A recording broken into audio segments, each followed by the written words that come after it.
নবী তাবুক যুদ্ধে যাইতেছেন, শুধু মানুষ নয়, সাহাবায়ে কেরামের কাফেলা থেমে গেল, দৌড়ায় নবীর কাছে আসলো।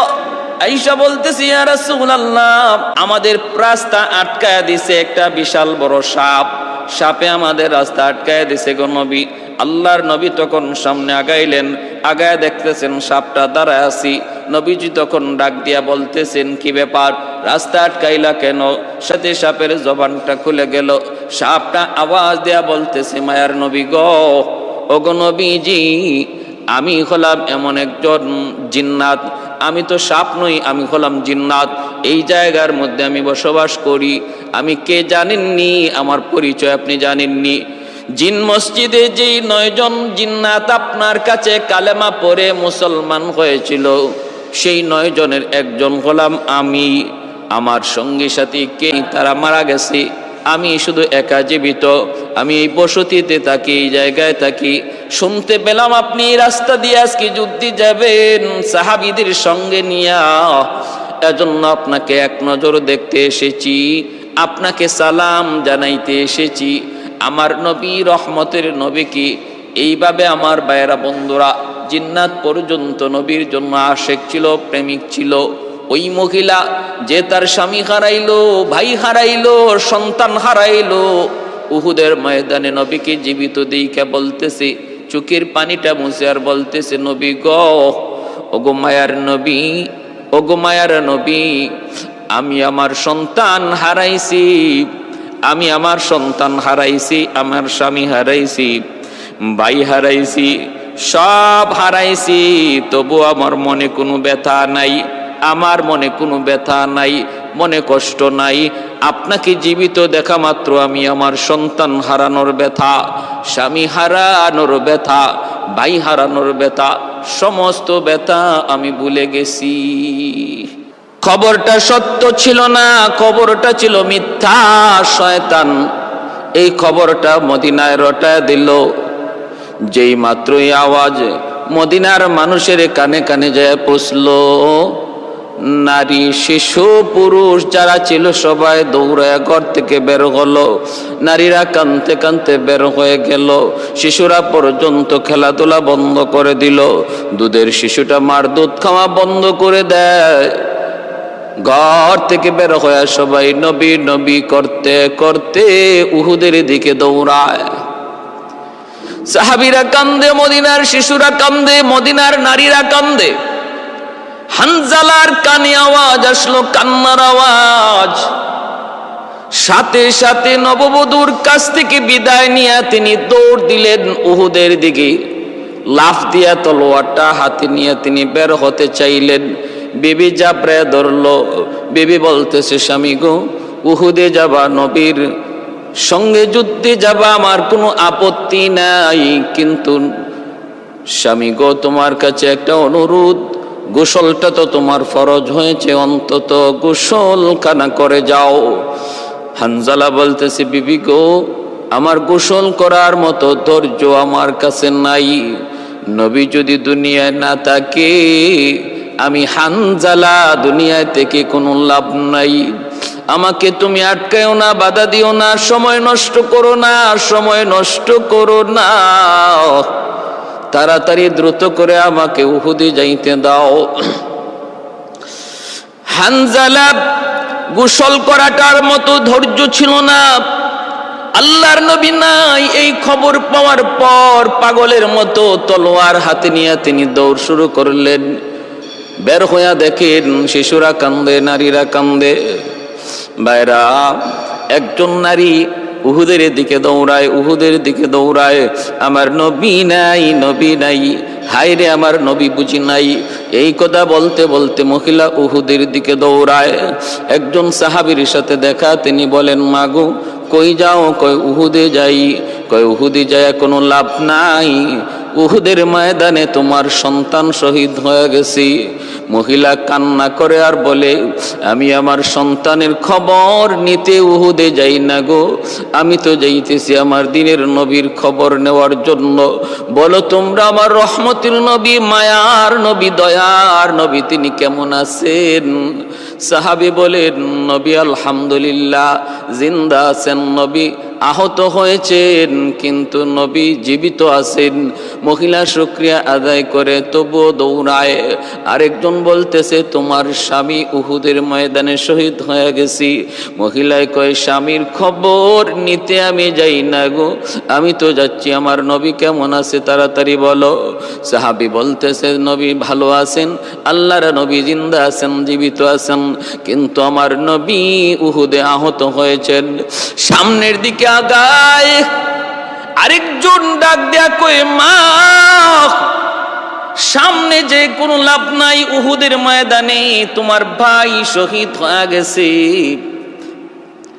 মহিলা বলতেছে আমার ভাইয়ের খবরও আমি জানতে চাই না, আমি জানতে চাই আমার নবীর খবর তোমরা বলো। সাথে সাথে তিনি বলতেছেন নবী ভালো আছেন। মহিলা দৌড়ায় উহুদের প্রান্তরে চলে আসলো। আমার নবী রহমতের নবী উহুদের ময়দানে আহত। নবীজির দেহ মোবারক রক্তাক্ত, মাথার মধ্যে রক্ত। আল্লাহর নবী দান দান মোবারক উহুদের ময়দানে শহীদ হয়। নবীজি মাথার মধ্যে লোহার কড়া ঢুকে যায়। আল্লাহর নবী রহমতের নবী উহুদের ময়দানে দুশমন যখন চতুর্দিক দিয়ে নবীকে ঘিরে ফেলল, উহুদ প্রান্তর, উহুদ পাহাড় তখন জবান খুলে গেল। পাহাড়টা ডাক দিয়া বলেছিল নবী গো, ওগো নবী আপনি আমার মাঝে আশ্রয় নেন, আপনি আমার মাঝে আশ্রয় নেন, দুশমন আপনাকে দেখবে না। এই কথা বইলা পাহাড়টা ফেটে গেল। আল্লাহর নবী রহমতের নবী ওই ফাটা জায়গার মধ্যে যায় তিনি লুকায় গেলেন। নবী এমন ভাবে ওই ফাটা জায়গার মধ্যে তিনি লুকায় গেলেন, দুশমন নবীকে দেখতে পায় না। ভাইরা বন্ধুরা, রহমতের নবী মায়ার নবী যেই জায়গায় উহুদ পাহাড়ে যেখানে নবী লুকাইছিলেন, আজও সেই পাহাড় এই অবস্থায় রয়েছে। এই জায়গাটা একটু গর্ত, জায়গাটার মধ্যে একটু ফাটল, নিচ থেকে বোঝার কোনো কুদরত নাই, নিচ থেকে বোঝা যায় না এখানে একজন মানুষ লুকায় আছে, বোঝা যায় না। আল্লাহর রহমতে আপনাদের দোয়ায় আমিও যখন গেলাম উহুদ প্রান্তরে গেলাম, ওই পাহাড়ের ওই জায়গাটাতে দেখলাম মানুষজন উঠতেছে, মহিলা পর্যন্ত বায়া বায়া উঠতেছে। আমিও ওঠার চেষ্টা করলাম, যদিও রিস্ক, যদিও অনেকটা ভয়, তবুও সাহস পেলাম। দেখলাম ইন্দোনেশিয়ার নারীরা পর্যন্ত ওই পাহাড়ের ওই জায়গায় উঠতেছি। সেখানে গেলাম, যায় দেখি একজন একজন করে ঢুকতে হয়, লাইন ধরে দাঁড়াইতে হয়। পাহাড়ের মধ্যে আমরা লাইন ধরে দাঁড়াইলাম। নিচের দিকে তাকাইলে বড় ভয় লাগে, বেশ নিচে, বেশ নিচে, নিচের দিকে তাকাইলে ভয় লাগে। পিছলা খায়া পিচ্ছিল পিচ্ছিল অবস্থায় যদি পা পিছলায়া পড়ে যায় তাহলে কিন্তু বাঁচার কোনো উপায় নেই। ওই অবস্থায় দাঁড়ায় রইলাম, একজন একজন করে ওই জায়গা থেকে নিজের পিঠটা লাগাইয়া তারপরে বের হয়ে আসি। আমি ওই জায়গার মধ্যে যায় ঢুকলাম। ভাইরা দেখলাম এমন একটা জায়গা, এমন একটা আড়াল গর্ত, যেখানে ঢুকলে পরে নিচ থেকে কেউ দেখে না। আবার নিজের বডিটা এমন ভাবে ওই জায়গায় যায় আশ্রয় নেই, বডিটা এমন ভাবে ওই জায়গায় লুকায়। বেশি না, ছোট না, বড় না, বডির মাপে ফাটল ধরেছে। পাহাড়টা একটা বডির মাপে ফাটল ধরেছে। যেই যেখানে যায় যেই সেখানে যাবে, যাওয়া মাত্রই তার দেহটা যেমন ভাবে পাহাড়ের সাথে লাগা এমন ভাবে লাগবে যেমন ভাবে আমার নবীর দেহটা লাগা ছিল। আপনিও যদি যান, আপনার দেহটা পাহাড়ের যেখানে যেখানে লাগবে, নিশ্চিত ওই জায়গায় আমার নবীর দেহটাও লাগছিল। এত বিপদ বিপদ, উহুদের ময়দান, উহুদের যুদ্ধ এতটাই বিপর্যয় ছিল প্রাথমিক দিক দিয়া। একটা ছোট্ট ভুলের কারণে উহুদের প্রাথমিক দিকটা মুসলমানের কঠিন থেকে কঠিন বিপর্যয় ছিল।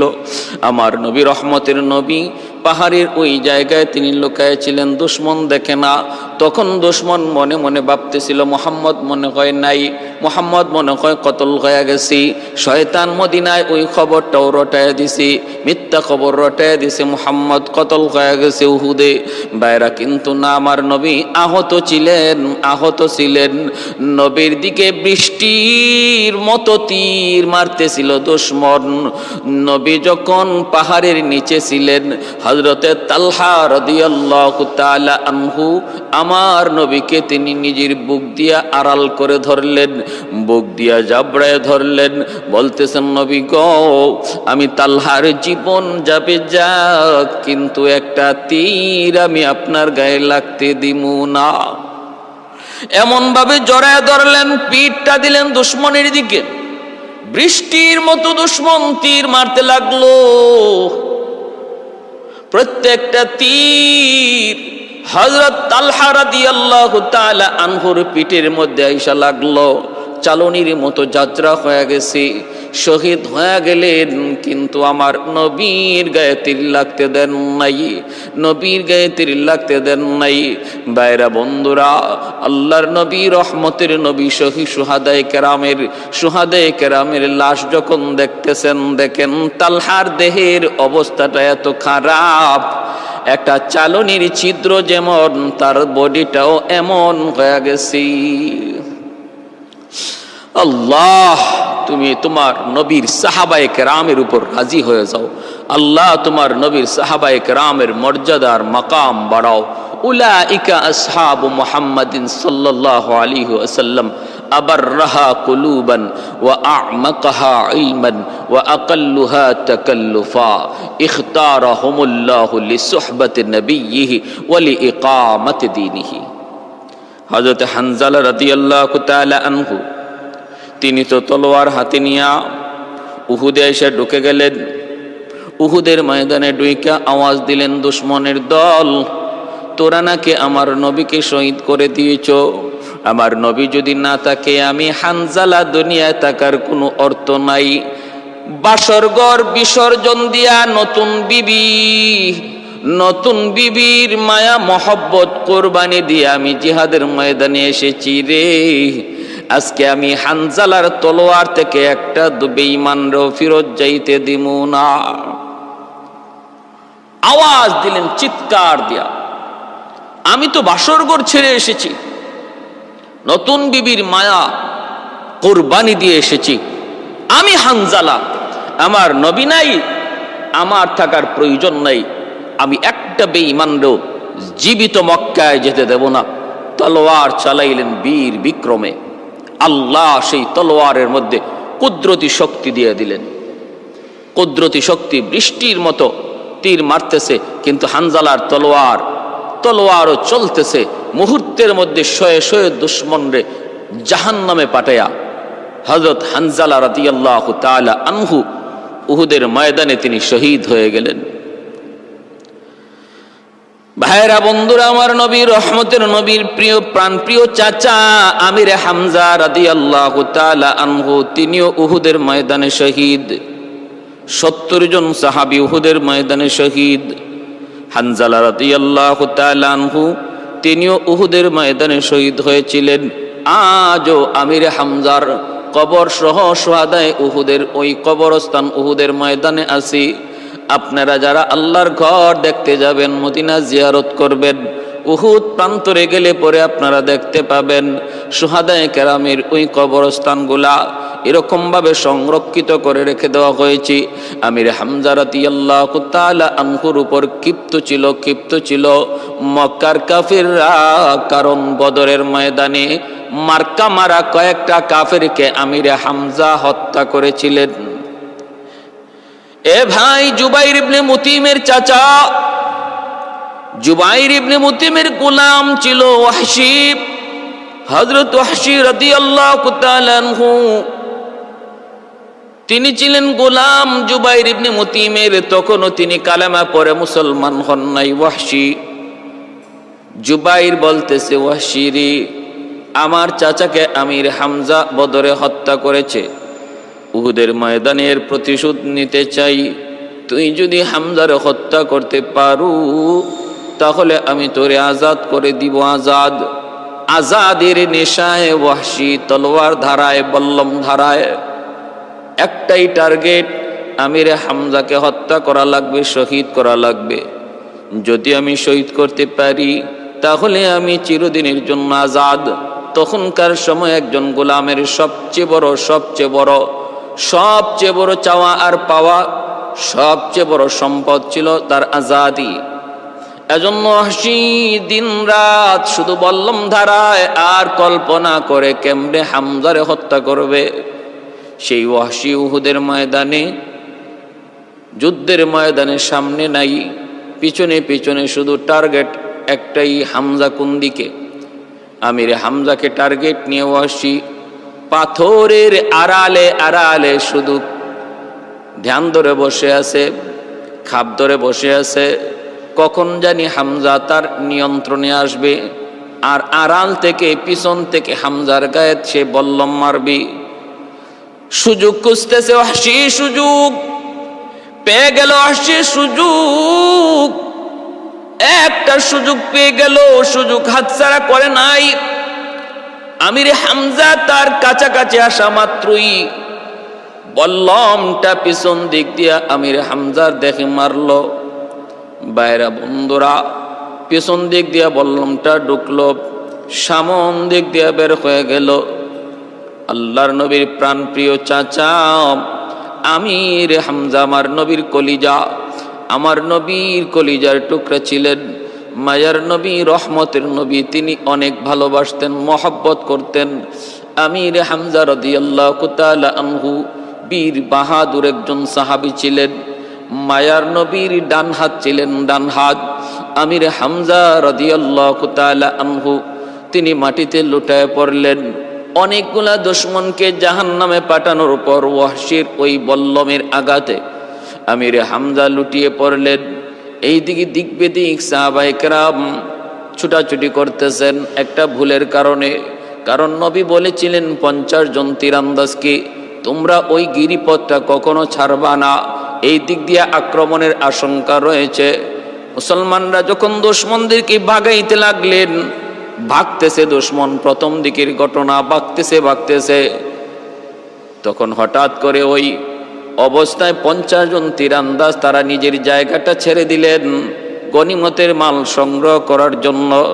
আর এই সুযোগে হযরত খালিদ বিন ওয়ালিদ রাদিয়াল্লাহু তাআলা আনহু তিনিও তখন কালেমা পড়ে মুসলমান হন নাই, ওই দিক থেকে আক্রমণ করলেন। দুশমন ভাগতেছিল, আবার তারা দাঁড়ায় গেল, কারণ দেখতেছে এদের সাহায্যে পিছন দিক থেকে কে যেন আক্রমণ করেছে। এখন দুই দিক থেকে মুসলমান আক্রমণের শিকার, মাঝখানে মুসলমানরা পড়ে গেছেন। এজন্যই পরাজয়টা, এজন্যই বিপর্যয়টা এসে গেল। বাইরা আমিরে হামজা শহীদ হলেন। আমিরে হামজা শহীদ হওয়ার পর হিন্দা নবীর কলিজার টুকরা চাচা যান আমিরে হামজার দেহটার থেকে কলিজাটা বের করলো, বুক ছিদ্র করে কলিজা বের করলো। ওই কলিজা চিবায় চিবায় হিন্দা খাইলো। আমার ভাইরা বন্ধুরা, এতটা বিভৎস অবস্থায় ওনাকে শহীদ করলো, নাক কান অঙ্গগুলা কেটে কেটে ফেললো।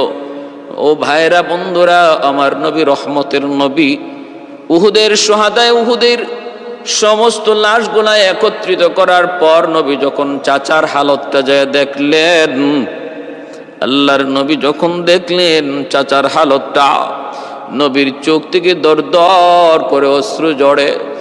সাহাবায়ে কেরাম বলেন, আমরা মায়ার নবীকে জীবনে কোনোদিন এত কান্না করতে দেখি নাই গো, যতটা কান্না করতে দেখেছি নবী তার প্রিয় চাচা আমিরে হামজার লাশটা দেখার পর। এত কান্না, এত কান্না, এত কান্না। আমার নবী, রহমতের নবী, প্রাণপ্রিয় চাচা আমিরে হামজা, তিনি তো আমার নবীর ডান হাত। আবু জাহেলের মাথায় আঘাত করেছিলেন, শুধু এই কথা বলে আমার ভাতিজা তোর কাছে দাওয়াত নিয়ে আসলো, অন্যায় তো করে নাই, অপরাধ করে নাই, তোর কোনো ক্ষতিও করে নাই, চাইলে তুই মন চাইলে দাওয়াত কবুল করবি, নতুবা কবুল করবি না। মারলি কেন, মারলি কেন? এই কথা বললেই আমিরে হামজা আবু জাহেলের মাথায় তলোয়ারের বাট দিয়ে আঘাত করেছিলেন। সাথে সাথে ফিনকি দিয়া রক্ত বের হয়। আবু জেহেলের সঙ্গ পাঙ্গরা আমিরে হামজাকে ধরতে চায়, তখন আমির হামজা মুসলমান হন নাই। সাঙ্গরা ধরতে চায়, আবু জেহেল কয় সাবধান, হামজারে তোরা চিনো না, কিন্তু আমি ভালো করে চিনি, আগুন বাড়ায়ও না, যেখানে আছে সেখানে রাখতে দাও।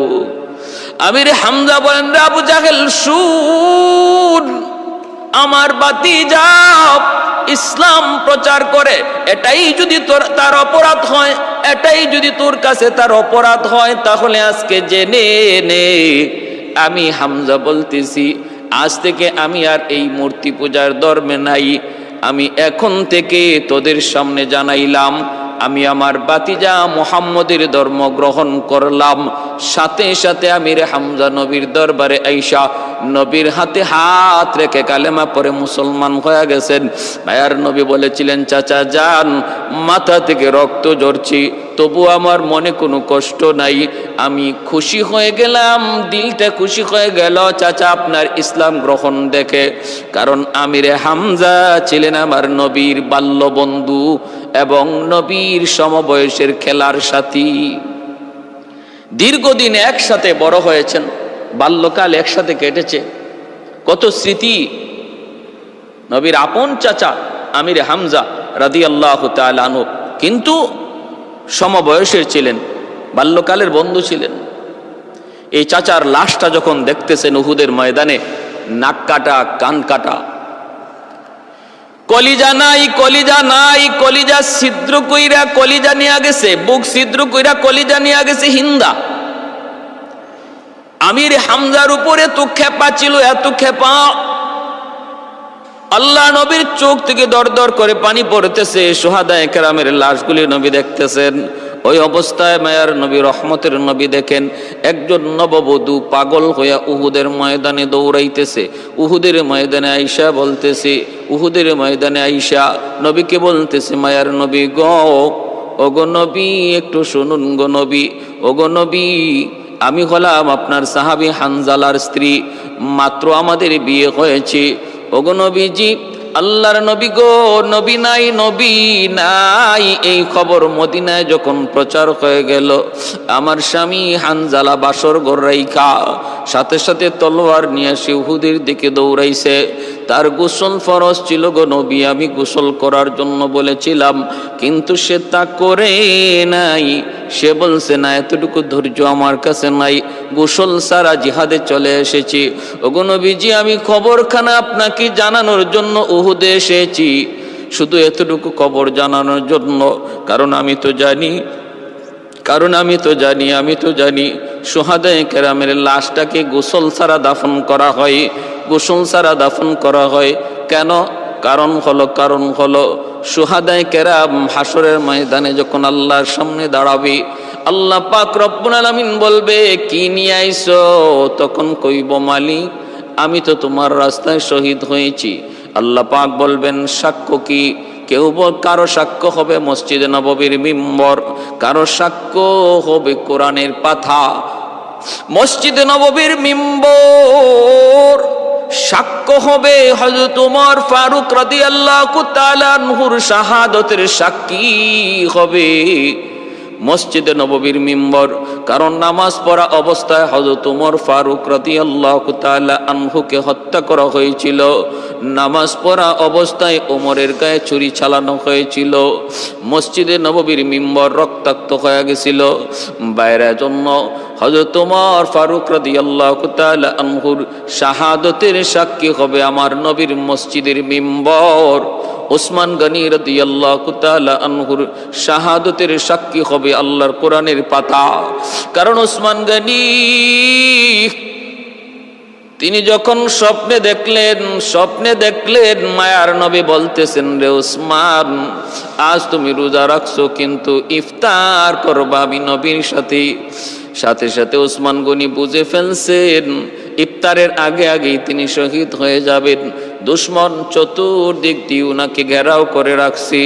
সাথে সাথে আল্লাহর নবীর সাহাবী কোরআন তেলাওয়াতে বসে গেলেন। ওই কোরআন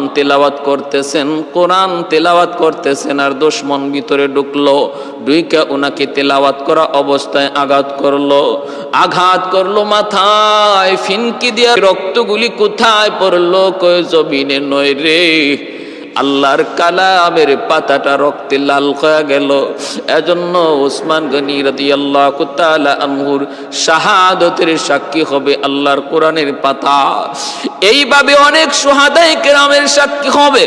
বিভিন্ন জায়গা, বিভিন্ন আসবাব, রক্তমাখা দেহগুলা লয়া যখন শহীদ আল্লাহর দরবারে দাঁড়াবে, আল্লাহ বলবেন সাক্ষ্য কি? তখন বলবে মালিক, সাক্ষ্য হলো আমার এই রক্তমাখা জামা, সাক্ষী হলো রক্তমাখা জামা, রক্তমাখা দেখো।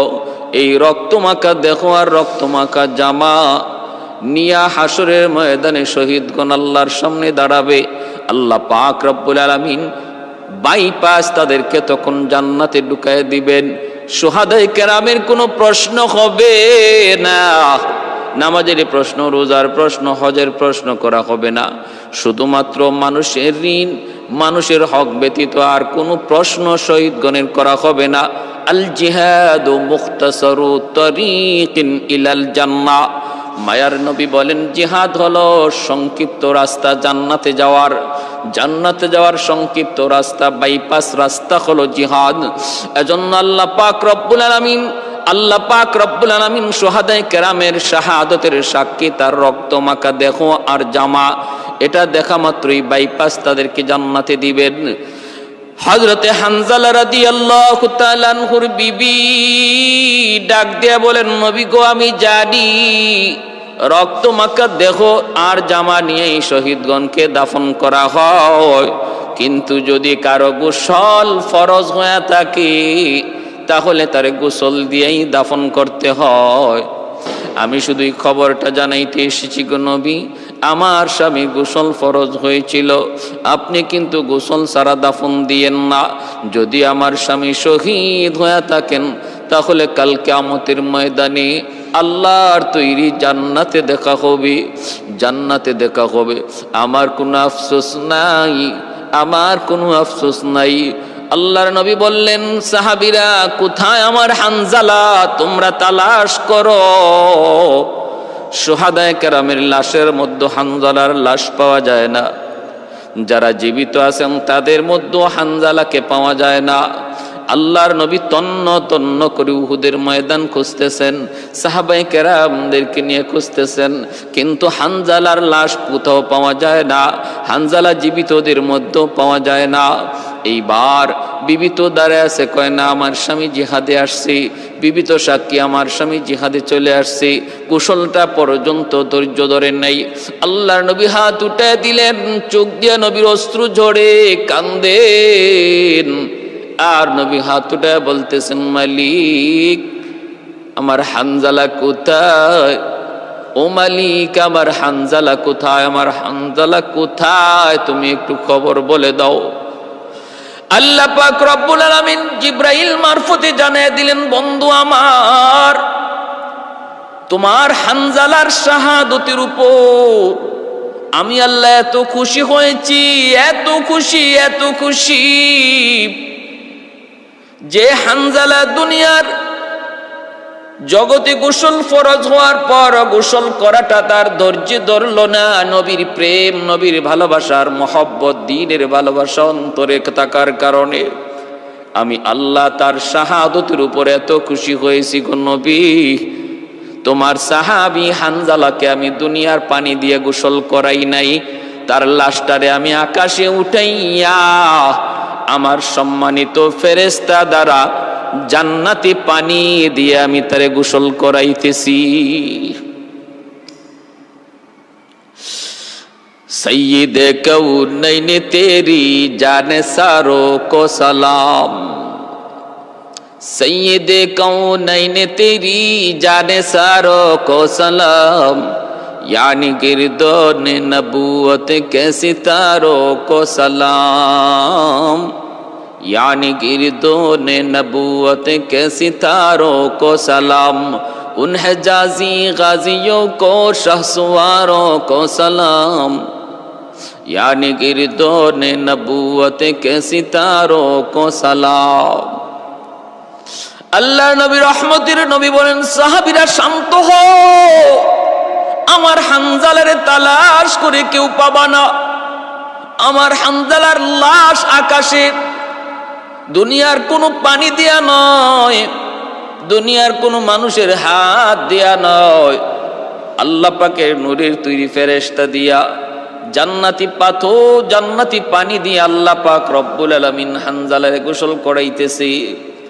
ভাইরা বন্ধুরা, কিছুক্ষণ পরে একজন সাহাবী দৌড়ে আসছেন, আয়েশা বলতেছেন, নবী গো, ওগো নবীজি, আমি তো হানজালার লাশটা জিহাদের ময়দানে, উহুদের ময়দানের একটা কোনায় দেখেছি।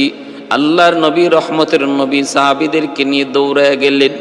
যায় নবী দেখেন হানজালার লাশটা পড়ে আছে, কিন্তু লাশটা একদম পরিষ্কার, রক্ত তার গায়ে নাই, জামাতেও নাই। মায়ার নবী তাকায় দেখেন জান্নাতি পানির দ্বারা গোসল দেওয়ার এই পানি টপটপায়া এখনো তার মাথা থেকে পড়ে, দেহ থেকে পানিটা পড়তেছি। ভাইরা বন্ধুরা, ওই পানি, গোসলের পানি এখনো তার দেহে লেগে আছে, মাথা থেকে টপটপায়া পড়তেছে। আল্লাহর নবী রহমতের নবীর চোখ দিয়ে দর দর করে পানি চলে আসলো। নবীজি কান্দেন। এজন্যই হযরত হানজালা রাদিয়াল্লাহু তাআলা আনহুর উপাধি ছিল গাসিলুল মালাইকা, যাকে ফেরেশতারা গোসল দিছেন, তাও দুনিয়ার কোনো পানি দিয়া নয়, জান্নাতি পানি দিয়া। আমার ভাইয়েরা বন্ধুরা, জন্য বলতেছি, হযরত হানজালা রাদিয়াল্লাহু তাআলা আনহুর নবী প্রেম, নবী ভালোবাসা, এতটা প্রেমিক, এতটা প্রেম, এতটা ভালোবাসা, আল্লাহর নবীর জন্য সাহাবায়ে কেরাম এত পাগল।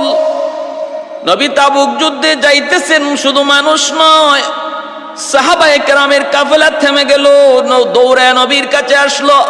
আয়েশা বলতেছি, ইয়া রাসূলুল্লাহ, আমাদের রাস্তা আটকায় দিছে একটা বিশাল বড় সাপ, সাপে আমাদের রাস্তা আটকায় দিছে গো নবী।